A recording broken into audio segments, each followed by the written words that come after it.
Buenas noches, otra noche de Civilitas TV llegando a toda la Argentina, Uruguay. Hoy vamos a tener la presencia de nuestros jóvenes y además, Seba. Sí, exactamente, vamos a tratar un tema, vamos a volver a empatizar con lo que ustedes están pensando ahora desde allí, desde su televisor, que es ¿qué le pasa a esta bendita Argentina? Porque los argentinos siempre decimos, hemos pasado varias crisis y nada nos tumba, estamos acostumbrados a movernos en un ambiente de 150% de inflación, de un banco central que ya tiene, digamos, menos dólares de los que necesita y demás, pero finalmente cuando uno tira tanto de la cuerda, en algunos momentos lo hemos vivido históricamente, las cosas nos dan angustia. Pasan y alguien fallece y la Argentina puede caer. Para hablar de este tema, de la angustia y de una visión lo suficientemente objetiva, porque primero es un capo, es argentino, es muy amigo nuestro, pero además al estar desde el exterior se ve de otra manera la Argentina. Totalmente. Siempre. Así que le vamos a pedir a Guillermo Mondino, quien ya lo tenemos, entiendo, por Skype. ¿Qué tal, Guillermo? ¿Cómo estás? ¿Qué tal? ¿Cómo están? Buenas tardes, Guillermo. ¿Qué tal, Carmen? ¿Cómo estás? Un gusto tenerte con nosotros. Bueno, como vos sabés, por estas horas la Argentina es un infierno. O sea, 150% de inflación, el dólar sube a la deriva. Y bueno, y los argentinos estamos como acostumbrados a bailar en la cubierta del Titanic, pero contanos un poco vos cómo lo estás viendo desde afuera. Con mucha preocupación porque me da la sensación de que esto se pone peor antes que mejor. Yo creo que el 8,4% de inflación del mes de abril fue relativamente bajo comparado con lo que vamos a ver para mayo. Y a medida que nos vamos acercando a las elecciones, la situación se va a poner todavía más complicada. Y por lo tanto creo que la inestabilidad y las presiones y esta situación se va a hacer cada vez peor, ¿no es cierto? El tema no es solamente la inflación, porque la inflación a veces suena como una cosa abstracta. El problema es que el precio de los alimentos está aumentando mucho, más que este 8,4 que reportaron. El tema es que la situación laboral de la gente no mejora, al contrario, está deteriorándose. Y bueno, la pobreza obviamente va aumentando. Entonces, la verdad es que la preocupación es mucha porque llegar a un contexto electoral en estas condiciones sociales y económicas es muy malo porque la gente no sabe muy bien cómo votar en estas circunstancias, vota con bronca más que votar pensando en qué cosas son las mejores para hacer y por lo tanto muy preocupado por qué puede devenir del proceso electoral también y cómo puede evolucionar la cosa, ¿no? Guillermo, sí, no. En estos días Massa nos dice que para bajar la inflación va a importar alimentos. Creo que es bueno que vos nos digas si ese es un mecanismo, no sé, internacionalmente aceptado. Bueno, no en un país que justamente es característico por exportar alimentos, digamos, es altamente inusual que el país cuyas, digamos, la otra excusa preferida de Massa es que el problema que tiene es la sequía, ¿no es cierto? Que la sequía causó un problema para la disponibilidad de dólares. Y ahora Bene nos dice que va a liberar dólares para importar alimentos. ¿De dónde los va a sacar si justamente por la sequía no los tuvo? Es toda una serie de cosas que no responden. Yo creo que no hay que mirar mucho en las medidas anunciadas el fin de semana. Fue una búsqueda de dar un efecto, de mostrarse activo políticamente, teniendo respuestas a una situación políticamente complicada. Él quiere ser candidato, sin lugar a ninguna duda. Y aún si no quisiera ser el candidato, él está buscando de alguna forma consolidarse políticamente. Por más que él no sea candidato, él tiene que negociar posiciones para su gente en las listas de diputados del Frente de Todos, tiene que lograr mantener cierta estatura dentro del Frente, porque si no lo van a pasar por las armas a todos. Te pregunto, Guillermo, ahora desde tu circunstancia de que estás en el exterior y hace un tiempo, digamos, contanos un poco, porque a veces a los argentinos nos sirve cuando nos miran desde afuera, ¿cómo nos están viendo desde afuera la Argentina? ¿Qué perspectiva, tanto en el hoy como si llega a cambiar el gobierno el 10 de diciembre? ¿Qué se cuenta allá? Bueno, lo que hay más que nada, todavía la gente está esperando a ver qué pasa en los próximos meses, porque todo el mundo entiende que hay un proceso de claro deterioro de la situación económica que va a continuar, y todo el mundo entiende que vienen las elecciones. Pero en las últimas semanas empezó a haber una mayor preocupación sobre cuáles puedan ser los resultados electorales. La emergencia en la prensa argentina y en las discusiones de candidatos disruptivos como Milei generan muchos interrogantes. No es cierto que Milei sea un candidato que cae bien en los mercados. Los mercados de alguna forma quieren cambios, pero no quieren un salto al vacío, no esperan un candidato que al menos en su campaña, porque vaya a saber qué es lo que termina haciendo si resultara electo. No quieren un candidato que lo que anticipe es un salto al vacío, circunstancias impensables, digamos. No hay candidatos en el mundo que hablen de eliminar el Banco Central, por ejemplo. Es muy inusual hacer una campaña promoviendo la dolarización sin dólares. Es muy inusual el tipo de campaña que está llevando adelante, pero por otro lado es una campaña vista como un reflejo de lo que de alguna forma fue la campaña de Trump o la campaña de Bolsonaro en Brasil, y entonces hay como un antecedente ya de estos candidatos antisistémicos que terminan ganando las elecciones y bueno, esto genera mucha incertidumbre con respecto a la dirección en la cual va a ir Argentina. Y esta incertidumbre se ve en el precio de los activos financieros que están muy debilitados, los bonos cotizando en una paridad de 25 centavos en promedio. Entonces, hay mucha incertidumbre, mucha duda con respecto a dónde va el país. Me parece... Esa incertidumbre es muy parecida a la que hay internamente dentro de Argentina. Sí. Justamente me quedo con esa frase, Guillermo, porque vos decís que afuera quieren certidumbre y nosotros también. Yo creo que esto es, Argentina reclama o clama por un horizonte previsible para poder progresar, conectarnos con el mundo. Eso es tan esencial hoy. Así es. Y te diría, el mundo quiere que Argentina implemente políticas económicas como las que se aplican en el resto del mundo. No quiere experimentos. El mundo está cansado de ver a los argentinos experimentar y sacar de la galera cosas extrañas. Y quieren ver que Argentina empiece a hacer las cosas normales que hacen otros países. Allí... esa demanda de normalidad es una demanda generalizada. Importante. Guillermo, espero que en Argentina también se refleje en el contexto electoral. La última pregunta, Guillermo, agradeciéndote muchísimo que hayas estado con nosotros. Vos has estado también en la trinchera, en momentos difíciles de gestión en la Argentina. La pregunta que nos hacemos mucho es, si llegara el gobierno adecuado el 10 de diciembre y tomara ciertas medidas de shock, como se está anunciando y demás, vos que has estado allí, ¿vos tenés cierta esperanza, cierta expectativa de que esto se corregiría o realmente ya estamos con un muerto medio terminal, digamos, con algo muy grave, digamos? No creo que sea un muerto terminal. Lo que sí creo que no hay que esperar de que reviva de la noche a la mañana. Claro.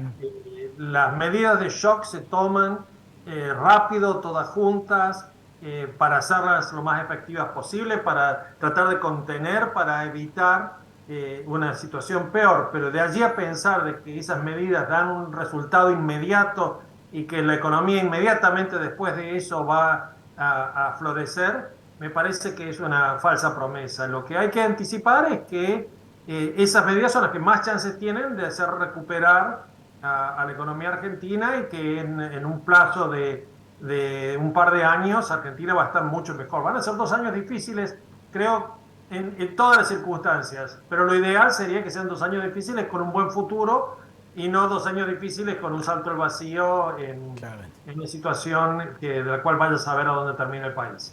Claro. Guillermo, muchísimas gracias. Un gustazo tenerte aquí en Civilitas TV. Muchas gracias. Un lujo. Gracias a ustedes. Un abrazo. Bueno, muy bien. Un video para después hacer una reflexión. Claro, se anunció esto que decíamos con Guillermo, 8,8% de inflación. No se tiene que enojar Milei acá, no tiene que capitalizar el enojo Milei. Vos, yo, nos tenemos que enojar mucho, pero mucho, muchísimo. Alguien nos está robando todos los meses un 10% de nuestro bolsillo. No tiene que ser solo Milei el que diga eso, sino que nosotros tenemos que estar muy cabreados, como dicen los españoles, porque los gobernantes, los gobiernos, nos están choreando, digamos, nos están choreando vía inflación, y el ajuste que no se animan a hacer por el frente, nos lo hacen por el back, y sufren los más pobres, y ya sabemos dónde termina, y ya nos dijeron, no, una inflacioncita, ¿se acuerda cuando discutíamos? Era bueno, 30, 40, todos sabíamos que esto iba a terminar mal. Estamos con la posibilidad de que cerremos el año con 180% de inflación, y eso, imagínense la cantidad de empresas que van a desaparecer, la cantidad de empleos que van a desaparecer. Los jubilados. Esto es una tragedia mucho peor que el COVID. O sea, una inflación de este tipo, los que la vivimos sabemos que estamos, pero ya estamos en hiperinflación y en 2 minutos esto se acelera y caemos al vacío. Si les parece, veamos este pequeño video que ha preparado la producción y luego una columna. El dato de la inflación de abril que publicó esta tarde el INDEC revela un par de cuestiones. En primer lugar, el aumento nuevamente del índice inflacionario. Es el 5º aumento consecutivo. Recordemos que en marzo había cerrado en 7,7. Desde diciembre que la inflación no hace otra cosa que subir. Por lo tanto, la curva alcista se consolida sin límites hasta acá, sin que haya una baja, aunque sea de un mes. El segundo impacto importantísimo para entender este índice lo tuvo sin ningún lugar a dudas la suba desproporcionada del tipo de cambio en tan solo 5 días. Subió 23,7% el tipo de cambio informal en 5 días promediando mayo. Eso obviamente que tuvo su impacto en el índice final. El único dato, si se quiere, que equilibra un poco el fil de la balanza es que la inflación núcleo, la que mide los precios desregulados, es decir, la que mide los precios que no son ni estacionales ni regulados, subió a la par del índice general, del nivel general, cerró en 8,4%. De todas formas, este índice es por demás negativo, no estaba en los planes del gobierno más allá de esta suba desproporcionada de mayo, y la oposición salió rápidamente a capitalizar este dato del mes de abril y obviamente hizo hincapié en lo que hoy el presidente de la Nación dijo en una entrevista radial de que la inflación tiene un componente psicológico, ¿no? Lo trató casi subjetivamente más allá de los aspectos económicos más concretos. Hay muchas causas que están generando esto. Una es la especulación, está claro. La especulación de que puede haber una devaluación, la especulación de que el dólar blue sube, entonces el pequeño comerciante. Piensen ustedes que en materia... por las dudas aumentamos. Por las dudas aumentamos. Eso que muchos me criticaron y yo llamaba inflación autoconstruida, es precisamente eso, lo que se llama la inflación psicológica, que no está en el consumidor, está en el pequeño comerciante. Por lo demás, el gobierno planeaba para este dato de abril una inflación que empezara con un 3 adelante. Lejos de eso, empezó con un 8. Para CNN, Emiliano Jiménez, Buenos Aires. Bueno, muy bien. Una pequeña reflexión para traer todo esto que estamos hablando a nivel de Córdoba.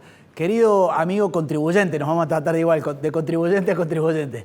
No nos desenfoquemos porque nosotros, los que pagamos impuestos, queremos por lo menos seguridad, salud, educación, justicia y que no toquen mucho la economía, que nos dejen hacer, digamos.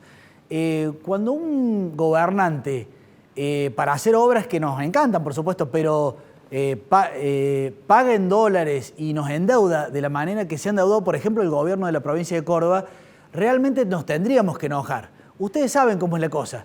Claro, en todos estos años, el gobierno de Córdoba tomó deuda en dólares. Deuda en dólares que en este momento son aproximadamente unos 500.000 millones de pesos. Piensen que el presupuesto de Córdoba son 1.500 billones, o sea que es un tercio, digamos. Entonces hay algunos economistas, sobre todo oficiales del gobierno provincial, que dicen, bueno, no es tan grave, che. Claro, no es tan grave porque ahora el dólar está a lo que está, digamos.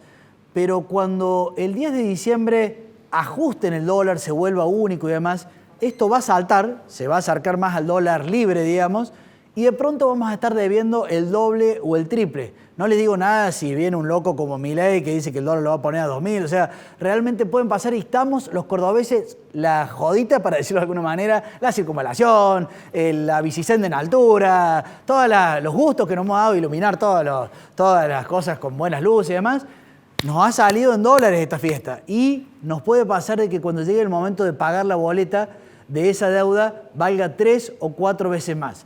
¿Cuál es la mayor irresponsabilidad de un gobierno cuando esta bomba se la deja al siguiente? Como pasaba con Cristina cuando se lo dejó Macri. Entonces, yo creo que aquí en Córdoba, en esta elección a gobernador, tendríamos que discutir sobre este tema. ¿Quién va a pagar esta fiesta si de pronto salta? ¿Quién se va a hacer responsable? ¿No tendríamos que meter inclusive a alguien preso, digamos, por haber hecho semejante irresponsabilidad fiscal de endeudarnos a todos los cordobeses en dólares? Y la pregunta del millón.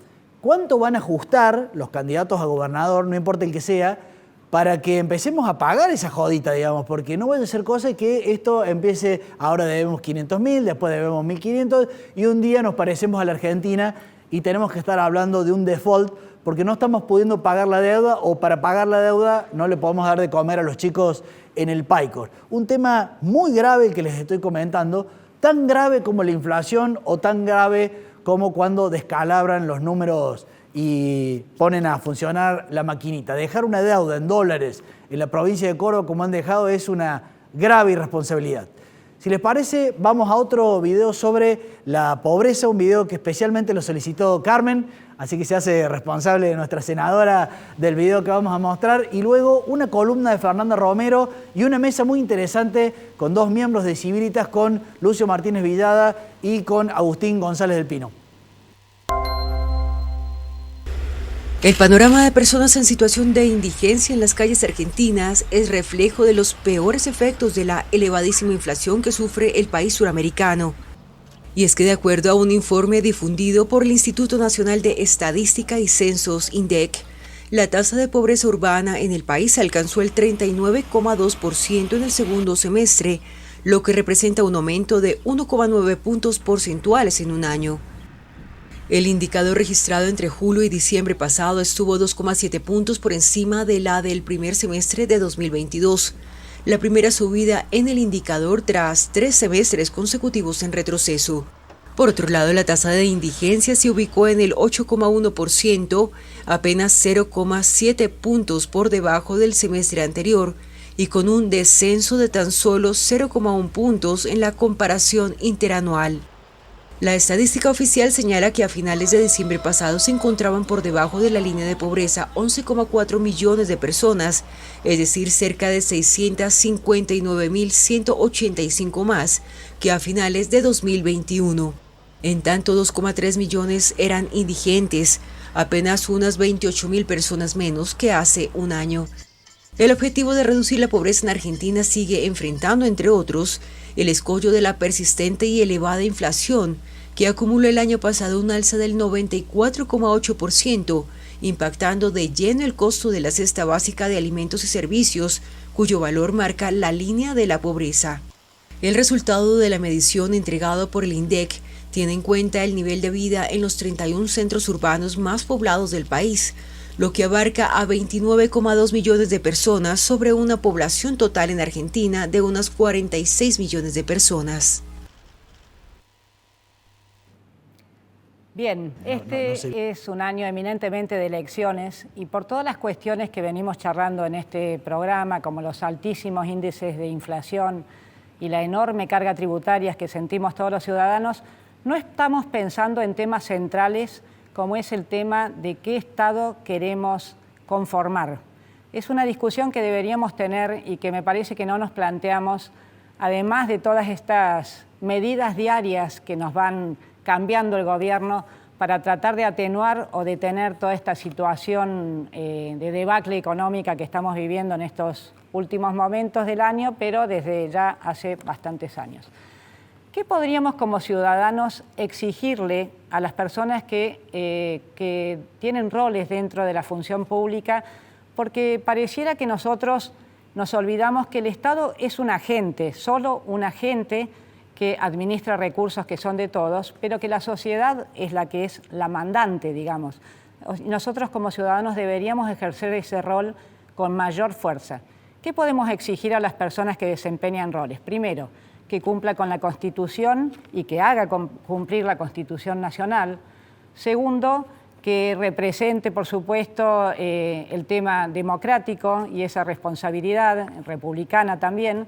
Y hay un tercer tema que parece que solamente le hubiera correspondido a los próceres tener esta característica, y es que cumplan con la ley de ética pública, una ley que voy a leer algunas características porque realmente van a pensar que creemos que solamente podíamos exigirle eso a los próceres de nuestra nación.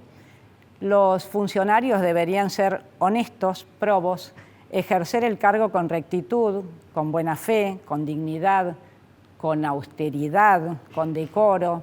¿No es cierto que parece que habláramos de una época que ya pasó? Bueno, pero es nuestra responsabilidad como sociedad exigir esas cuestiones. Además, quería comentar alguna cuestión internacional. Saben que hay unos índices que miden en todos los países la calidad institucional, y vamos a ver la primera placa. Estos índices promedian algunos temas y vamos a ver qué es la calidad institucional, porque las instituciones son como las reglas de juego de cada país. A ver, me voy a correr un poquito, perdón. Con respecto a las instituciones políticas, ¿qué es lo que debemos analizar? Si hay división de poderes, si la independencia de la justicia, si el gobierno actúa con transparencia, si hay respeto a los derechos individuales, si hay libertad de pensamiento y si hay libertad de prensa. ¿Qué podemos pedirle a las instituciones de mercado? ¿Qué pueden analizar? Si hay respeto a la propiedad privada, si hay libertad de asociación y libertad contractual, si hay moneda sana y estable, miren qué tema, libre movilidad de capitales e impuestos bajos. Estamos bastante en deuda con un montón de estos ítems, porque cuando las reglas de juego son claras, estables y se hacen cumplir de igual manera para todas las personas, desarrollarse y progresar económicamente sería alguna cuestión que no estaría en duda. Además, estos temas garantizan límites al poder del Estado, marcando hasta dónde pueden tomar decisiones los políticos sobre las personas. Y esa es una cuestión muy importante.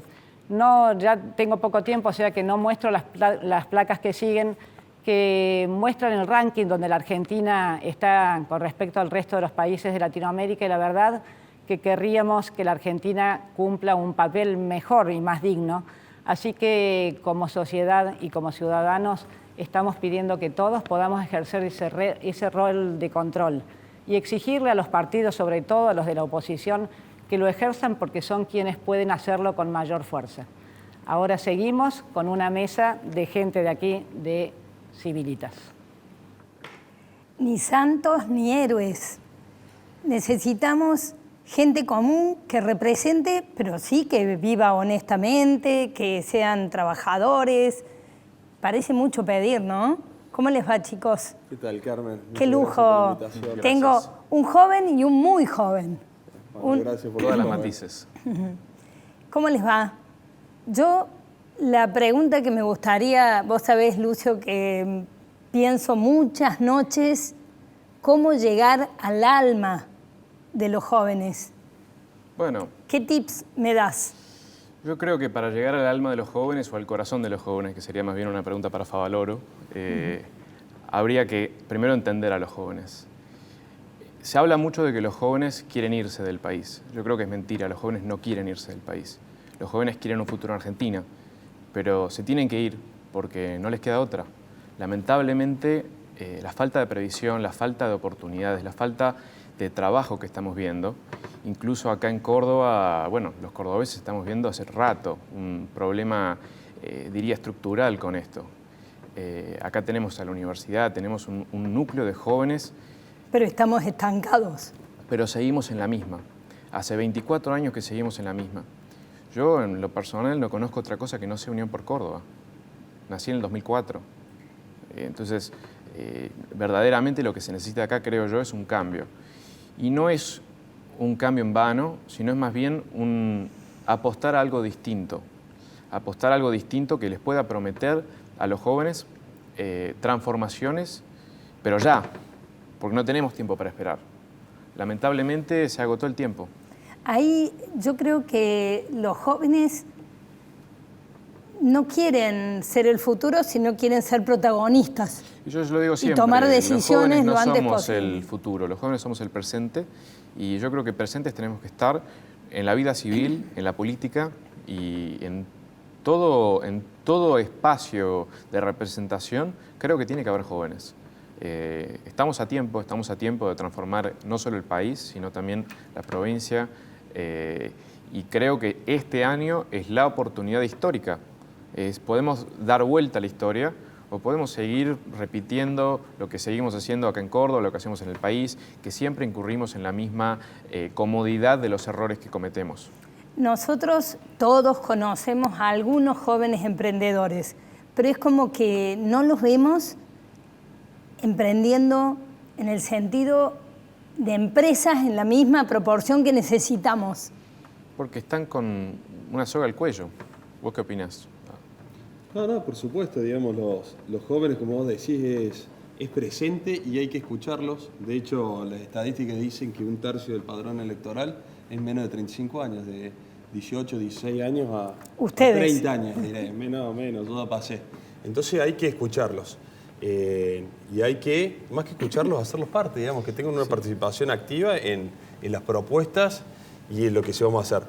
Yo yendo al caso de Villa Allende y lo que se trabaja en Villa Allende, es sobre todo un desarrollo, digamos, comunitario a donde tengan una participación activa y no, digamos, como acercarle una propuesta o organizar un festival, como que ahí los caes en cuenta, sino a lo sumo, si haces eso, que sea organizado por ellos mismos, qué quieren, qué no quieren, acercarles, digamos, y ver sus inquietudes, qué necesitan, porque si no estás forzando, digamos, como que haces algo sin realmente tenerlos en cuenta. Nosotros tuvimos la experiencia, Agus, de invitarlos al simplemente el curso de programación. Bueno, eso y ahí Villa Allende fue espectacular, de cerca de 350, 90 chicos, digamos chicos, menos de 30 años o un promedio de 30 años, se inscribieron de Villa Allende.